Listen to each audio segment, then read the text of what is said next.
नौजवानों, मरना है, मरना है सभी को। और नसीब वाले हैं जिनके पीछे दुआएं करने वाले माँ बाप रह जाते हैं। औलाद अगर माँ बाप के सामने चली जाए ना, खुश नसीब औलाद है। इसलिए कि माँ बाप की कोई दुआ टाली नहीं जाती। तेरे जाने के बाद जब वो हाथ उठा के कहेंगे अल्लाह मेरे बेटे को बख्श दे, उनकी जबान से निकलने की देर होगी, अल्लाह तेरी कब्र को जन्नत की क्यारी बना डालेगा। हाँ, अल्लाह से दुआएं किया करो, अल्लाह हमारे रिश्तों में बरकत दे, हमारे घरों में बरकत अता कर। और भाई भाई मैं अर्ज कर रहा था ना कि बाप माँ बाप के इंतकाल के बाद ना बिखरना नहीं है। बड़े को जो है ना बाप बन जाना है, और छोटे जो है ना उसको उसी नजर से देखें जिस एहतराम से बाप को देखा करते थे। और भाइयों से गुजारिश एक और भी मजीद ये है, लोग कहते हैं अगर माँ बाप चले जाए ना तो लड़की का महका खत्म हो जाता है। ये नहीं होना चाहिए, ये नहीं होना चाहिए। माँ बाप अगर चले भी गए ना, जितने बैठे मेरी सबसे अपील है, नीचे से लेकर ऊपर तक और जहां तक लोग सुने, सोशल मीडिया का दौर है, लाखों लोग मेरी बात सुनेंगे। बाप के इंतकाल के बाद खुद गर्ज ना होना, खुद गर्ज ना होना। तुम्हें पता है ना बाप कब जाता था बहन के दरवाजे पे, ठीक उसी तरह आप भी आदत बना लेना। जिस दिन बाप जाता था बेटी के दरवाजे पे ना, तुम जाना बहन के दरवाजे पे। और जब वो बुलाता था बेटियों को, उसी तरह आप बुलाना बेटियों को, उसी प्यार से बुलाना। और बीवियों से कहना खबरदार मेरी बहनें मेरे घर पे आए ना तो कभी भाभी बन के इस्तकबाल मत करना, उनकी मां बन के इस्तकबाल करना। जिस तरह मां मेरी बहनों को देख के मुस्कुराती थी, तुझे 2 मिनट के लिए मुस्कुराना है, कसम खुदा की खा के कहता हूं, मैं नहीं जानता ये समाज क्या कहेगा। अगर तुम्हारी बीवियों ने तुम्हारी बहनों का इस्तकबाल मुस्कुरा के कर लिया तो तुम्हारी बीवियों के चेहरे में उन्हें मां का चेहरा नजर आएगा। जब इधर बहनें मुस्कुराएंगी, उधर गुंबद खजरा में मदीने वाला मुस्तफा मुस्कुराने लगेगा। सुभान अल्लाह, सुभान। जरूरत नहीं है दौलत की भीख मांगने की। जी, दरवाजे पे आके बहनें मुस्कुरा दे तो समझ लेना खुदा की रहमतें मुस्कुरा रही है। जी जी, करेंगे इंशाअल्लाह, समाज को बेहतर करें। दौलत को सब कुछ ना समझिए। आज दौलत की दौड़ में ना भाग दौड़ में हैं, कितने दुबई में पड़े, कितने कुवैत में पड़े, कितने पीछे पड़े कि मेरा भी वीजा लगवा दे, मेरा भी लगवा दे। चले जाओगे वीजा लगवा के, एक बात याद रखना, 10 साल के बाद लौटोगे, दौलत तो होगी तुम्हारे पास, लेकिन कुछ ऐसे अपने नहीं होंगे जो तुम्हारी जिंदगी का अहम हिस्सा थे, नहीं होंगे वो। यार दौलत के बगैर तो जिया जा सकता है, लेकिन अपनों के बगैर बड़ा मुश्किल गुजारा होता है। देखते नहीं हो जवानों, आए दिन की खबरें, बेटा दुबई से लौटा तो माँ की कब्र पे गया, बाप की कब्र पे गया। कोई जिंदगी है ये भी कोई जिंदगी है? ऐसी मत मारी गई है पैसे के लिए, हम अपने माँ बाप छोड़ के दुबई की मौज कर रहे हैं। आज ये जिंदा है ना, इनके साथ रहो, इतना दूर रहो जो इनकी एक आवाज पे दौड़ के आ जाओ, इतनी दूर नहीं कि ये रोते रह जाएं और तुम आ ना पाओ। ये इधर तड़पे तुम उधर तड़पो। कई जनाजों पे मैंने वीडियो कॉल पे बेटों को रोते देखा है। कोई जिंदगी थी? सगे बाप जिसके जरिए दुनिया में आए, जिसने उंगली पकड़ के चलना सिखाया, जिसने बोलना सिखाया, जिसकी वजह से रगों के खून में गरमाई आई है, उस बाप का जनाजा ना पढ़ सके हम? कोई जिंदगी है ये?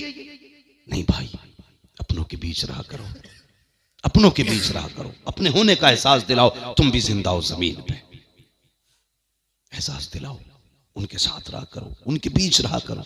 अल्लाह खुशियां दे, सारे इकट्ठे होकर बैठा करो, कभी मुस्कुरा के एक दूसरे को देखा करो, फिर देखो अल्लाह जिंदगी में कितनी बरकतें देता है।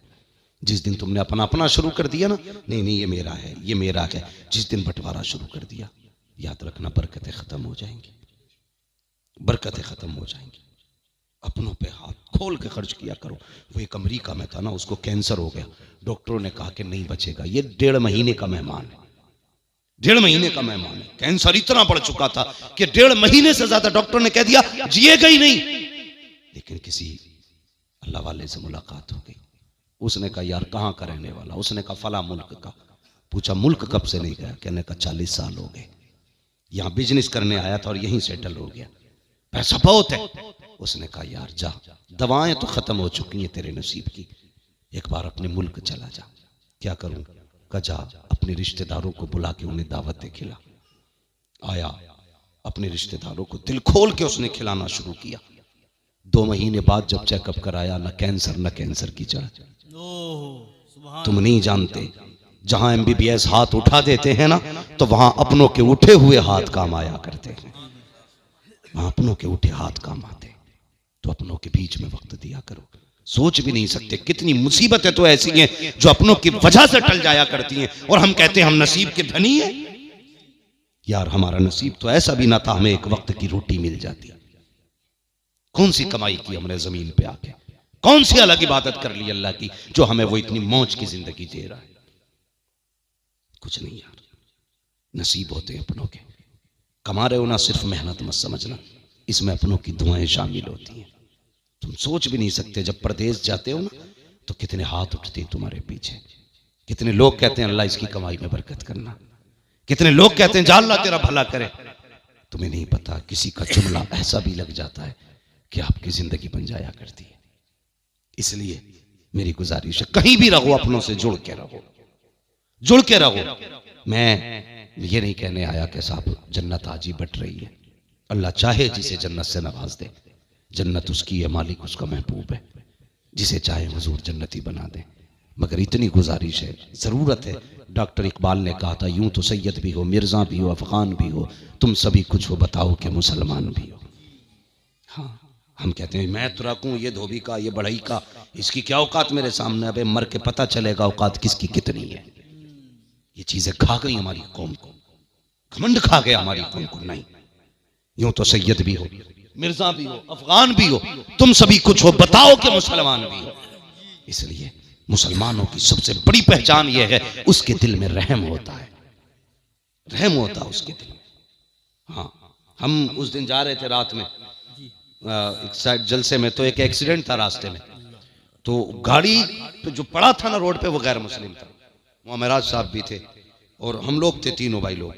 तो जो गैर मुस्लिम थे, हम लोगों ने रूठे, रोका, गाड़ी रोकी, हमने उसको उठाया, तो गैर मुस्लिम भी 4-5 आ गए। वो खुद गैर मुस्लिम था जो रोड पे पड़ा था।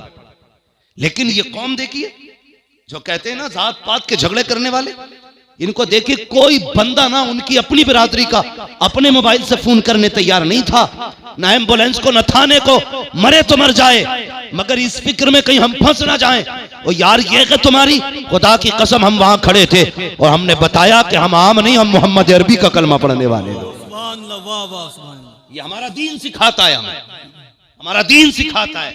इंसानियत हमारे हुजूर ने हमें सिखाई है। हम तो गैरों के लिए इतना रहम रखते हैं, फिर अपने लिए कितना रखना चाहिए। इसलिए गुजारिश है, दूरियां पैदा ना करें, अपनों को जोड़ के चलें, अपनों से मिल के चलें। अपने अपने होते हैं, अगर ये चले गए तो फिर नहीं मिलेंगे, फिर नहीं मिलेंगे।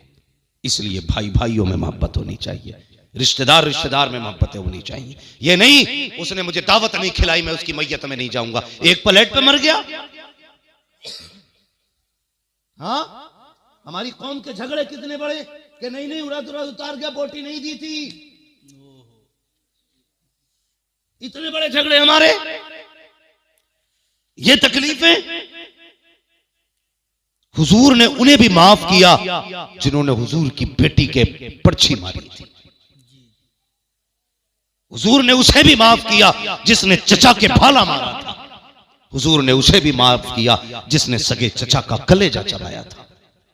आज हम एक बोटी के लिए माफ नहीं कर सकते, मर गए बोटी पे हम लोग। हाँ, कोई कुरैशी अगर किसी को पसंद का गोश्त ना दे तो ये घर में बैठ के थाने को फोन करके कहता है इसने गाय काटी है। जी हक बात है। गैरत आनी चाहिए। हमसे निकम्मा कौन होगा? हमने हद करके फेंक दी। याद रखो, याद रखो डॉक्टर इकबाल की बात। यूं तो सैयद भी हो, मिर्जा भी हो, अफगान भी हो, तुम सभी कुछ हो, बताओ कि मुसलमान भी हो।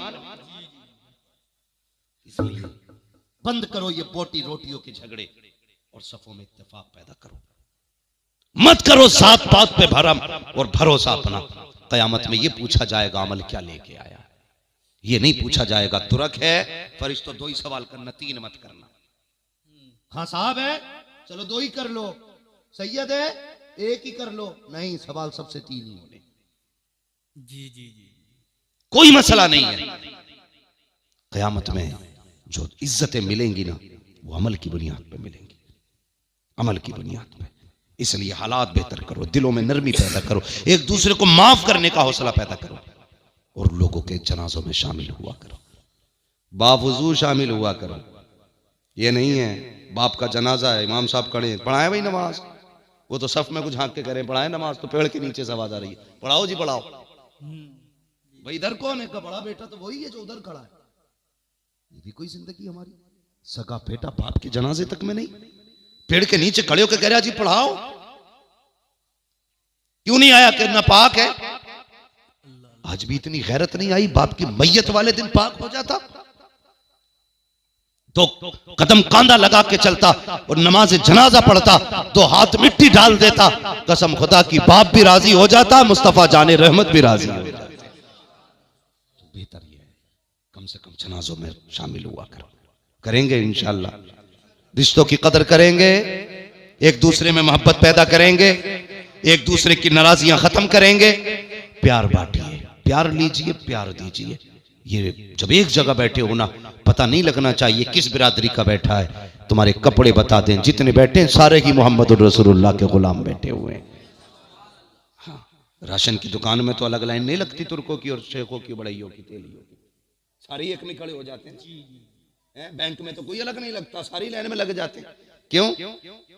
सिर्फ गांव में बैठकर हंसा भी आती है हमें।